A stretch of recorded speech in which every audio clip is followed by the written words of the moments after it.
Deleting a task in Jira permanently removes it from your project, so it's important to ensure that the task is no longer needed before proceeding. Here's how to delete a task in Jira. Log into Jira. Access your Jira account with sufficient permissions to delete tasks. Typically, you need to be a project administrator or have specific issue deletion permissions. Find the task. Navigate to the project containing the task you wish to delete. You can use the search bar at the top or browse the project's issue list to find the task. Open the task. Click on the task's issue key or summary to open the detailed view of the task. This will take you to the task's issue page. Initiate deletion. In the task's issue view, look for the More menu or the three dots button, usually located at the top right corner of the issue screen. Click on the More menu, then select Delete from the drop-down list. Confirm deletion. A confirmation dialog will appear asking you to confirm the deletion.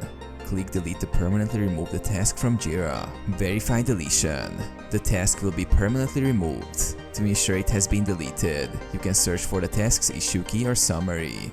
It should no longer appear in the results.